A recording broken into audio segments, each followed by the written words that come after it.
Okay, let's go into a little bit more detail.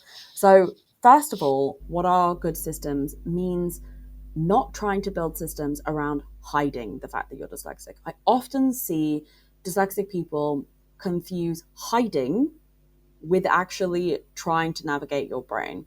So we want to make sure that we're not looking at things like, well, I don't want them to know that I'm different. Well, I don't want them to see me differently. You can ask for things still without having to kind of tell the whole world you're dyslexic.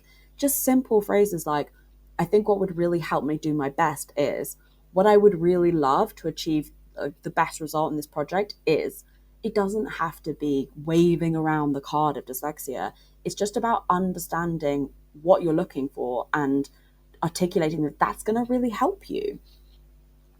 And the second one, a bit of a real specific one here, is building in safety nets to your life.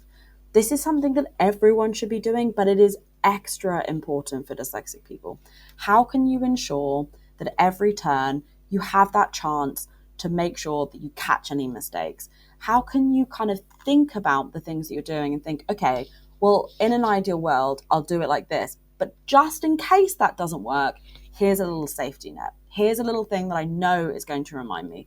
And just a really small example, if I get up and I go to the loo, ideally, I'm going to remember what I was working on and focus on what I was working on. But when I leave, I write on my notebook, was just doing this, so that when I come back, I don't spend 5 minutes procrastinating, thinking about what I was doing, trying to figure out myself. I just have a little note there. Most of the time, I remember. Some of the time, I don't. I have little safety nets built in. And then finally, just to kind of give a little bit more detail on 3 amazing systems that can be really, really helpful. Firstly, double checking. The checking process needs to be 2 steps. And that is not a dyslexic thing, that is a good system thing. Because what we see over and over again is that bad systems are what's catching up dyslexic people. So you're working in a fast-paced environment, they're like, oh, it'll be fine if you go do it. And you're like, oh, but maybe it won't be. No, what you need to communicate and you need to say is, yeah, you know what? We need to have two checks. We need to make sure that we have multiple people checking this. That is what a good system is. Again, doesn't even have to say you're dyslexic. If you want to, great, that's wonderful, but you don't have to. The second one that we really love is internal deadlines.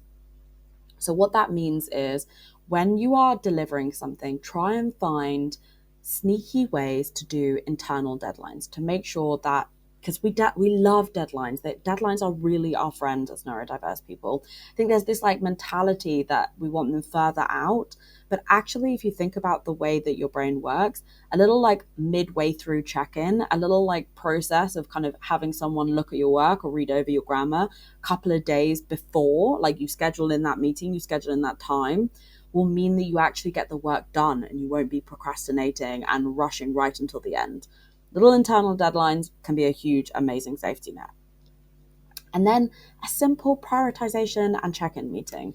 One of the things that we are trying to do is make sure that all our work is in front of our view, that we are actually looking and knowing everything that is going on. A quick prioritization meeting can really help you figure out, okay, what am I working on this week? What am I doing? What have I got going on?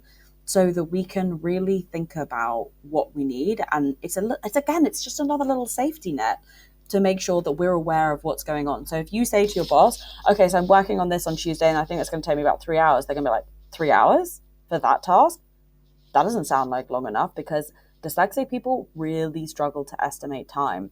So talking it through, explaining it all, will make sure, in case you miss anything that's going on that's important, and will help you start to estimate time more effectively as well. It can be a really, really useful way of thinking about things. So here are some examples of good systems, why you need them, why they're important. I hope that's been really helpful and will start to make you think differently about how to manage dyslexia.